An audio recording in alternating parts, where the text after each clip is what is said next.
إن الحمد لله نحمده ونستعينه ونستغفره وبعد.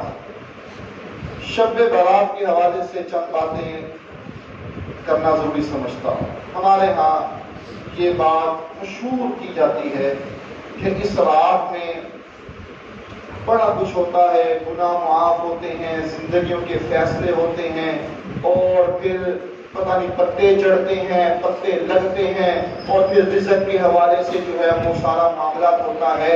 تو میرے بھائیوں، کسی صحیح حدیث سے اس رات کی فضیلت ثابت ہے، کسی صحیح حدیث سے اس رات کی فضیلت نہیں ثابت.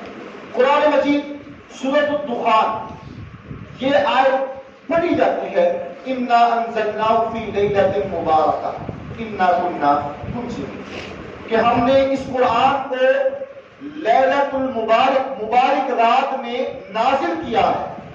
اب اس مبارک رات سے مراد ہمارے ہاں شب برات 15 شعبان مراد لی جاتی ہے. یہ بات درست نہیں. کیوں درست نہیں ہے؟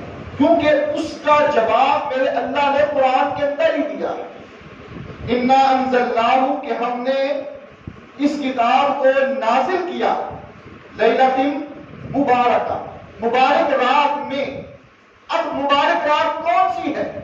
30واں پارہ، اِنَّا أَنزَلْنَاهُ فِي لَيْلَةِ الْقَدْرِ، ہم نے اس کتاب کو نازل کیا لیلۃ القدر میں. اب لیلۃ القدر جو ہے وہ رمضان المبارک کے آخری عشرے کی طاق راتوں میں آتی ہے یا 15 شعبان کی رات کو؟ رمضان کے آخری عشرے کی طاق راتوں میں لیلۃ القدر ہے. پہلا جواب. دوسرا جواب میرے رب نے قرآن میں ہی دیا ہے، شہر رمضان الذی انزل فیہ القرآن، کہ میرے رب نے قرآن کب نازل کیا؟ رمضان. تو اس سے یہ دلیل پکڑنا کہ لیلۃ مبارکہ سے مراد 15 شعبان کی رات ہے، تو یہ بات درست نہیں. دوسرے نمبر پر ہمارے ہاں اہتمام کے ساتھ اگلے دن کا روزہ رکھا جاتا ہے. یہ بات قرآن و حدیث سے ثابت نہیں. ایام 20 اس کے روزے رسول اللہ صلی اللہ علیہ وسلم سے ثابت ہے. آپ صلی اللہ علیہ وسلم ان کے روزے رکھا کرتے تھے. ایام 20 کیا ہے؟ ہر ماہ کی 13، 14 اور 15، ان 3 روزوں کو آپ صلی اللہ علیہ وسلم رکھا کرتے تھے. اگر انسان اس ترتیب سے روزہ رکھنا چاہتا ہے تو پھر تو درست بات ہے. الگ سے اس فضیلت کو سمجھتے ہوئے 15 شعبان کا روزہ رکھنا یہ آپ صلی اللہ علیہ وسلم سے ثابت نہیں ہے. تیسری بات، ہمارے ہاں بڑے اہتمام کے ساتھ جو ہے وہ عبادت کی جاتی ہے. رات کو ساری رات لگا کر عبادت کی جاتی ہے. پتہ نہیں زندگی کا فیصلہ ہونا ہے، پتہ نہیں رزق کا فیصلہ ہونا ہے، بڑا کچھ کیا جاتا ہے اور مشہور بھی کیا جاتا ہے. اگر انسان اس بات کو سمجھ کر عبادت کرے تو عبادت کا فائدہ نہیں. اگر انسان ویسے رات کو عبادت کرے اس کی بڑی فضیلت ہے. وہ رات کوئی بھی رات کیوں نہ ہو، خاص کر عبادت کرنا اس کے لیے دین اور شریعت کی دلیل چاہیے، اور وہ دلیل صحیح حدیث سے ثابت نہیں ہے. لہذا خاص عبادت کرنا اس رات میں یہ سمجھ کر کہ ہماری زندگیوں کا فیصلہ کیا جائے گا یا ہمارے رزق کا لکھا جائے گا، صحیح حدیث سے یہ بات ثابت نہیں ہے.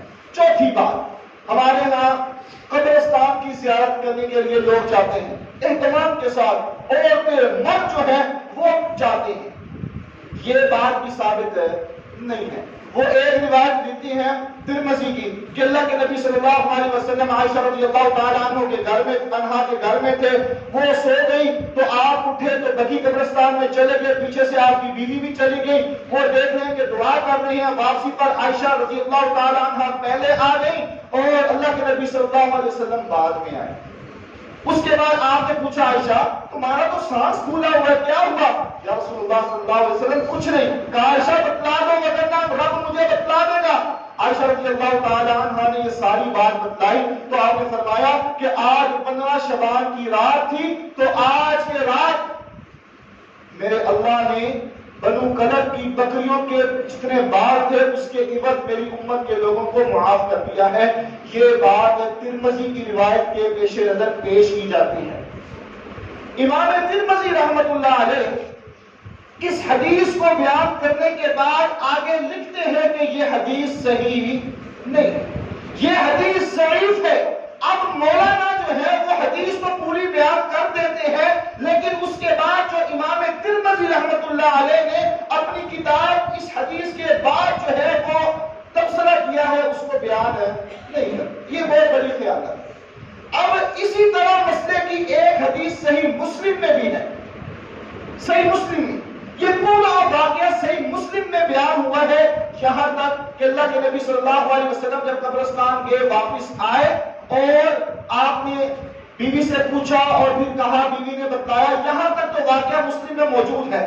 لیکن یہ بات کہ 15 شعبان کی وہ رات تھی اور آپ وہاں پر گئے اور آپ نے فرمایا کہ بنو کلب کی بکریوں کے بالوں کے عوض میری امت کے لوگوں کے گناہوں کو معاف کر دیا گیا، تو یہ بات مسلم کی روایت میں موجود نہیں ہے، جو بالکل صحیح روایت ہے۔ جو ترمذی کی روایت ہے، امام ترمذی رحمۃ اللہ علیہ نے اس حوالے سے اس کی وضاحت بیان فرما دی ہے۔